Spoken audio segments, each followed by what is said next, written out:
The room went silent. The laughter cut through the glass-walled boardroom like a sharp knife.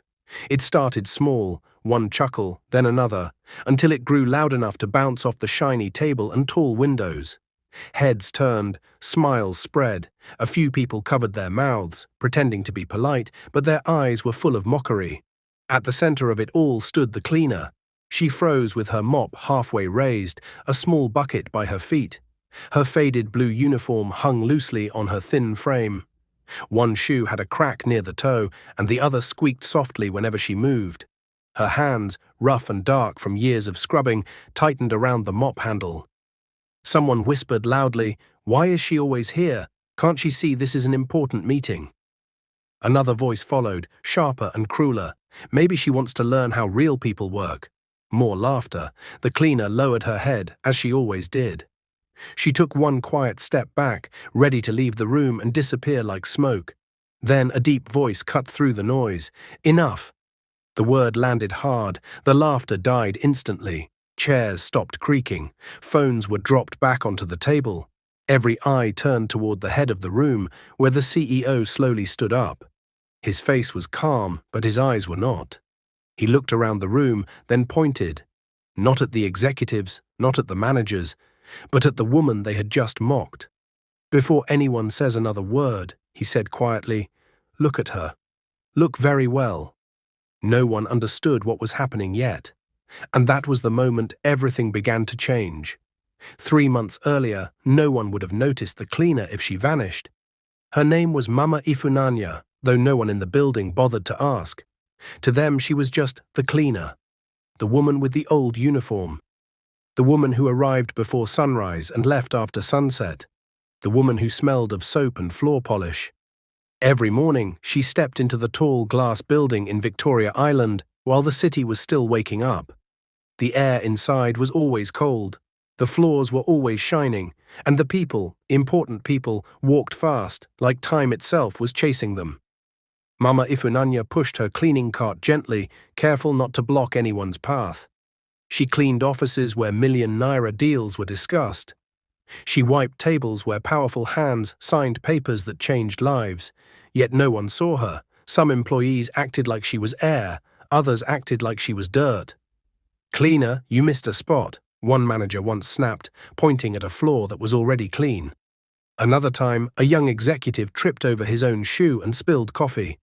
He turned and shouted, "Can't you watch where you're going?" Even though Mama Ifunanya was standing far away, she always said the same thing. "I'm sorry, sir. I'm sorry, Ma." Her voice was soft, her eyes were calm, she never raised her head. But inside her chest, she carried memories heavy enough to break a stone. She had once worn shoes that did not squeak, clothes that did not fade. She had once sat at tables like the one in the boardroom, only not as a cleaner. No one knew that, and that was the point.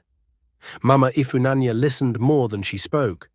She noticed things others missed, the way certain managers whispered in corners, the way smiles disappeared when doors closed, the way greed wore expensive suits and called itself success. They talked freely in front of her. "She won't understand," one man had once said with a laugh. "She can't even speak good English," another replied. Mama Ifunanya cleaned quietly, but she heard everything. She heard plans that were not clean, lies that were carefully dressed, betrayals whispered like secrets meant to rot in the dark. Still, she said nothing. Her silence was not weakness. It was patience. The worst day came on a Friday. The company was holding an important meeting. Everyone was nervous. Rumors had spread that the CEO was unhappy. Something big was coming, no one knew what. Mama Ifunanya entered the boardroom as usual, pushing her cart slowly. She planned to clean quickly and leave, but before she could turn around, a woman in a red dress laughed loudly. "Is this not a joke?" she said. "Even cleaners want to attend executive meetings now." The room burst into laughter. Mama Ifunanya felt the heat rush to her face. She bowed her head and whispered, "I will leave now." But the laughter did not stop. "Wait," a man said. "Maybe she wants to tell us how to mop the company into profit." That was when the CEO stood up. And now, back in the present, the same room was silent. Mama Ifunanya stood still, her heart beating hard. She did not look up. She expected the CEO to ask her to leave, maybe even fire her. She was ready for that. She had survived worse. But instead, the CEO took one slow step forward. "Do you know," he said, his voice steady, "that some of you have worked in this company for 10 years and still do not understand it?" People shifted in their seats. "And yet," he continued, "this woman you mocked understands more than you think." Mama Ifunanya's fingers trembled. The CEO turned to her. "Madam," he said gently, "please come forward." Gasps filled the room. Mama Ifunanya hesitated. For the first time in months, she lifted her head, and when she did, her eyes met his. Recognition flashed between them, fast, sharp, and dangerous. The CEO nodded once. "Tell them," he said softly. "Tell them—" "What?" The room leaned forward, and Mama Ifunanya took her first step toward the table, toward a truth that had been buried for far too long. The woman behind the mop. Mama Ifunanya's feet felt heavy as she walked toward the long glass table. Every step echoed in the silent room. The mop bucket was still behind her, forgotten, like the life she had been forced to live. All eyes followed her. Some faces were confused, others were uncomfortable. A few looked annoyed, as if this was a waste of their time. She stopped a few steps away from the CEO. For a moment, no one spoke. The CEO turned to the room again. "Sit," he said firmly. Everyone obeyed at once. Then he looked back at Mama Ifunanya. "Take your time," he said gently. "You don't owe anyone fear." That was when the room felt it. A shift. Something invisible but powerful had changed. Mama Ifunanya took a slow breath. Her shoulders straightened. She was still wearing the same old uniform, but something about her posture was different now. Stronger, steadier. Before she could speak, a man near the end of the table scoffed. "With all due respect, sir," he said, forcing a laugh. "This is getting strange. She's just a cleaner. We have real matters to discuss." The CEO's eyes snapped toward him. "Just a cleaner?" he repeated calmly. "Yes," the man replied, shrugging. "I mean—" "Stop," the CEO said sharply. The man fell silent. The CEO walked slowly around the table, his hands clasped behind his back. "This," he said, "is exactly why this meeting matters." He turned to Mama Ifunanya again. "Tell them how you came here," he said. The cleaner swallowed. Her voice was quiet at first, but clear. "I came here the same way many people come to Lagos," she said, "with hope."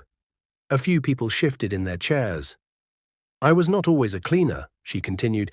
"I once worked in this company, before this building was even completed." A sharp intake of breath spread across the room. Someone whispered, "What?" Mama Ifunanya lifted her chin. "I helped start it." The room erupted. "That's impossible." She must be lying. "This is madness."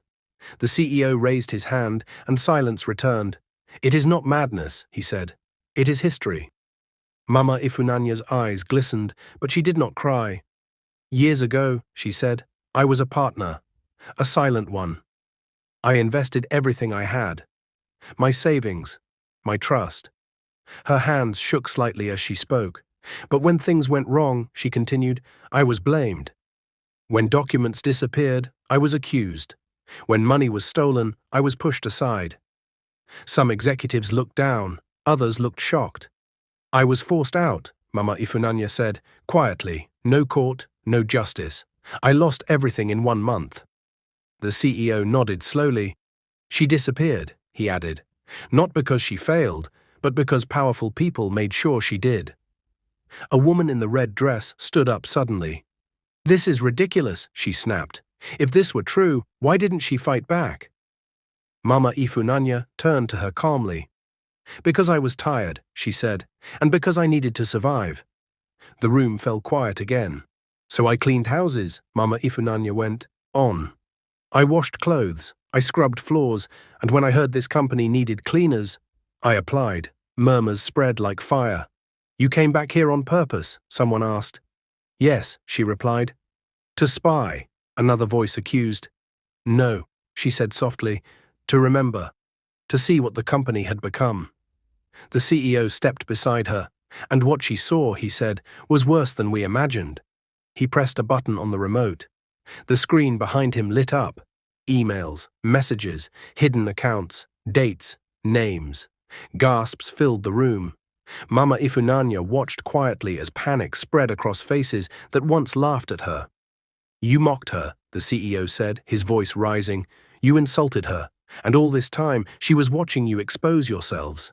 He turned to Mama Ifunanya again. Are you ready? He asked. She nodded once. I am, she said. But as the CEO prepared to reveal the next truth, the door to the boardroom suddenly swung open. A security guard rushed in, breathless. Sir, he said urgently, there's a problem downstairs. Every head turned. What kind of problem? The CEO asked. The guard swallowed. Someone is trying to stop this meeting. The lights flickered, and Mama Ifunanya felt a cold chill run down her spine because she knew someone was desperate, and desperate people were dangerous. The lights flickered again, once, twice, before returning to full brightness. No one laughed this time. The security guard stood stiff by the door, breathing hard. They're insisting, he said. They say this meeting must stop now. The CEO's jaw tightened. Who is they? He asked calmly. The guard hesitated. Some senior shareholders. They're angry. Mama Ifunanya felt it then, the fear in the room. It moved like a wave, touching faces one after another. The same people who had mocked her minutes ago were now uneasy, shifting in their seats, avoiding eye contact. The CEO gave a short laugh, but there was no humor in it. Tell them, he said, that the meeting will continue. The guard nodded and left quickly, pulling the door shut behind him. Silence returned, but it was heavier now. Mama Ifunanya stood quietly, her hands folded in front of her. Her heart was beating fast, but her face stayed calm. She had lived through storms before. This was not the first time powerful people tried to silence her. The CEO turned back to the room. Some of you already know why this woman frightens certain people, he said. Others will understand very soon. He clicked the remote again. The screen changed. This time it showed a younger woman, standing in an old office, smiling confidently, holding a file close to her chest. Mama Ifunanya, but she looked different. Younger, stronger, proud. Gasps rippled through the room. That was her, the CEO said, 15 years ago. A man near the table shook his head slowly. No, that can't be. Mama Ifunanya finally spoke again. I was called Ifunanya Okori then, she said. I helped design the company's first structure.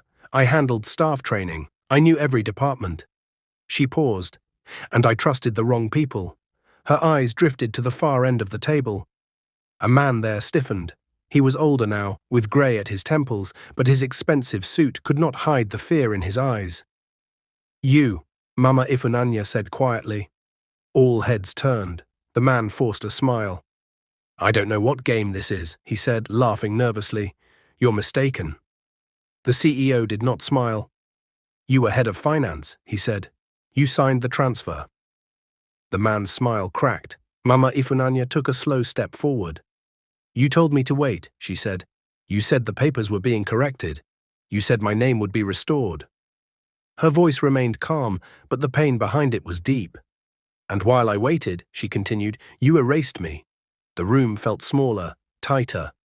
The man stood up suddenly. This is unfair, he shouted. You have no proof. The CEO pressed another button. Bank records appeared, dates, amounts, offshore accounts. The man froze. You stole from the company, the CEO said, and blamed her. A woman began to cry softly. Another executive whispered, My God. Mama Ifunanya closed her eyes for a moment. This was the part she had prepared for, but it still hurt.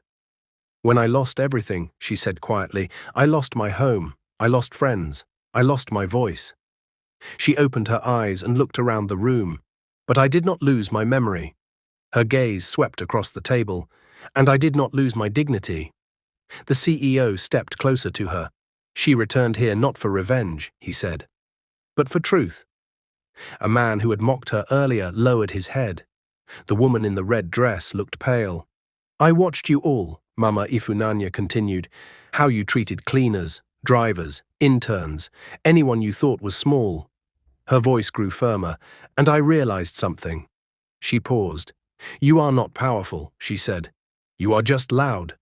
The words landed hard. Suddenly, a phone buzzed loudly on the table. Everyone jumped. The CEO glanced at the screen, then frowned. His expression changed. This, he said slowly, just became more serious. He looked up at the room. The person who tried to stop this meeting, he said, has just frozen company accounts. Gasps exploded. We can't access funds. My department payroll. This is illegal. The CEO raised his hand. And it confirms everything, he said. Mama Ifunanya felt a knot tighten in her chest because she knew this move. It was the last card, the desperate card, and desperate people did not go down quietly. The CEO turned to her and spoke softly, but the whole room heard. They are fighting back now, he said. Are you still ready? Mama Ifunanya lifted her chin. Yes, she said. But deep inside she knew. The next truth would shake the company to its foundation, and someone in that room would do anything to stop it. The room buzzed with panic. Phones were unlocked at the same time, fingers shook as executives tried to log into company systems. Some stood up, others whispered urgently to the people beside them. The confidence they once wore like perfume was gone. Mama Ifunanya watched quietly. This was the moment she had imagined many nights while scrubbing floors long after everyone had gone home. Yet now that it was here, it felt heavier than she expected. The CEO raised his voice. Sit down, he said. Slowly, reluctantly, everyone obeyed. The accounts were frozen from outside this room, he continued, which means the problem is not just about the past, it is happening now. He turned to Mama Ifunanya. This is why I asked you to stay silent for so long, he said. This is why I asked you to observe. Some faces turned toward her with fear now, not mockery. You knew? One executive asked in disbelief. Yes, the CEO replied. She knew, and so did I. Mama Ifunanya took a slow breath. When I returned as a cleaner, she said, I did not know who was still involved. I needed time. She looked at her hands. Time to watch, time to listen. Time to understand how deep the rot had gone. Her eyes lifted. And it went deep. The CEO clicked the remote again. This time, the screen showed recent footage, recordings from hallways, offices, and private meeting rooms. Voices filled the room. Once the funds are moved, no one will trace it back to us. She's gone. Nobody will believe a cleaner. We'll stop the meeting if we have to. Gasps filled the air. A man stood up abruptly. This is illegal recording. It is legal when it protects the company, the CEO replied coldly, and when it exposes thieves. Mama Ifunanya felt her chest tighten. She had cleaned those same hallways while those words were spoken. She had wiped tables while plans were made to steal, lie, and destroy. They talked freely, she said softly, because they thought I was invisible. Her voice hardened. They were wrong. The man who had been accused earlier began to sweat. This is a setup, he said. You planned this together. Yes, the CEO replied without hesitation.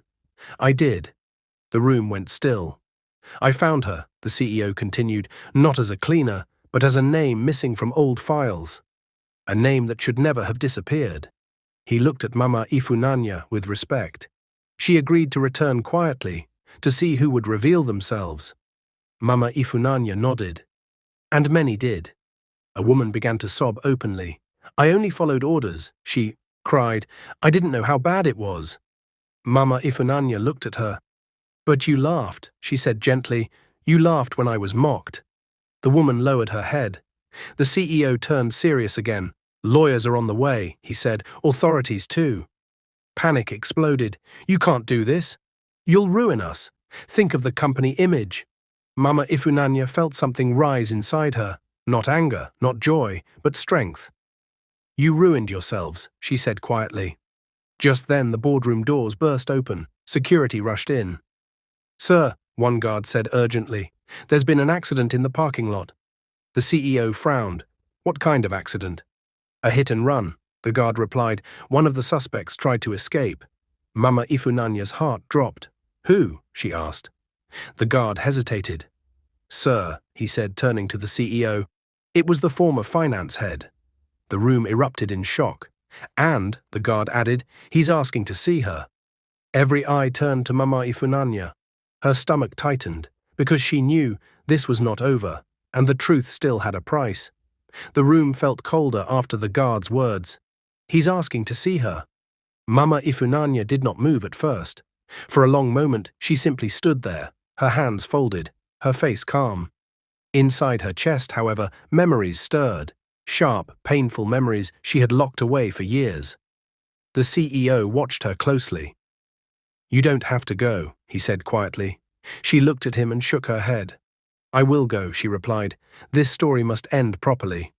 The boardroom was silent as security escorted her out. No one mocked her now, no one laughed. People who once spoke over her now could not even look her in the eye. As she walked through the building, she noticed something strange. People were standing, office workers, junior staff, even other cleaners. They stood quietly, watching her pass. For the first time since she started working there, Mama Ifunanya lifted her head fully. She was not invisible anymore. The parking lot smelled of fuel and hot metal. A black car sat twisted near a concrete pillar, its front badly damaged.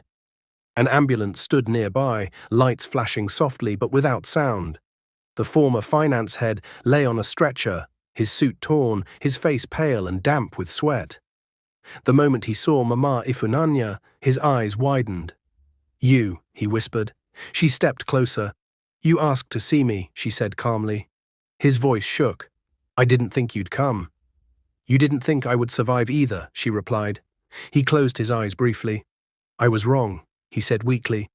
Mama Ifunanya studied him. This was the man who had smiled while destroying her life, the man who had laughed as she was erased from records, the man who watched her mop floors without shame. "Why did you do it?" she asked. His breath came in short, gasps.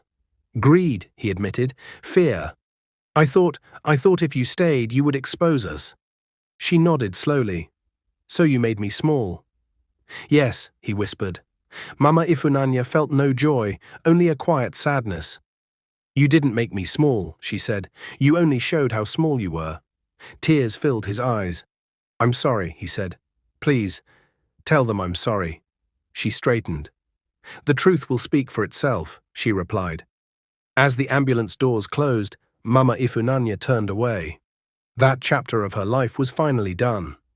Back inside the building, everything moved fast. Lawyers arrived, police officers followed. Documents were seized, phones were taken. Some executives were escorted out quietly, others loudly protested, but it changed nothing. By evening, the truth was everywhere. News headlines spread across Lagos. Major corporate scandal exposed at top firm. Executives arrested over financial crimes. Hidden founder identified after years of silence. But the biggest shock came the next morning. All staff were called into the main hall. Mama Ifunanya stood at the back, still in her cleaner's uniform. The CEO walked onto the stage. "This company was built on trust," he said, "and that trust was broken." The room was silent. "Today," he continued, "we correct a long injustice." He turned toward Mama Ifunanya. "Ifunanya Okorie," he said clearly, using her real name. "Please come forward." A soft murmur ran through the crowd. She hesitated, then stepped forward. "For years," the CEO said, "this woman was erased from our history. But history does not forget the truth." He paused. "From today," he announced, "she is restored as a founding partner of this company." Gasps filled the hall. Mama Ifunanya felt her knees weaken. "And," the CEO added, "she will serve as chair of the Ethics and Accountability Board." The room erupted, not with laughter this time, but applause. Some clapped slowly, others wiped tears from their eyes. Mama Ifunanya stood there, overwhelmed. She raised her hand gently, asking for silence. "I want to say something," she said. The room quieted instantly. "For years," she began, "I cleaned your offices. I heard your words. I saw how people treat those they think are small." She looked around the hall. "Some of you were kind," she said. "Others were cruel, and many were silent." Her voice was steady. "I am not here to punish anyone," she continued. "I am here to remind you." She pointed to her uniform. "This cloth does not define a person," she said. "A job does not measure worth." Her eyes softened. "When you mock the weak," she said, "you reveal your own weakness." The hall was so quiet you could hear breathing. "I forgive," Mama Ifunanya said simply, "but I will not forget." She stepped back. Weeks later, the building felt different. Cleaners were greeted by name, drivers were respected, junior staff were listened to, and Mama Ifunanya, she no longer pushed a mop. But sometimes she still walked through the halls early in the morning, quietly, thoughtfully, remembering where she came from. One day, a young intern stopped her. "Ma," the girl said shyly, "why did you stay silent for so long?" Mama Ifunanya smiled gently. "Because silence," she said, "is powerful when used wisely." She looked through the glass walls at the busy city outside. "And because," she added, "the truth always finds its time." She turned and walked on, no longer the poor cleaner they mocked, but the woman who showed them who she truly was. If you like this story, comment, share, and subscribe to our channel for more interesting stories.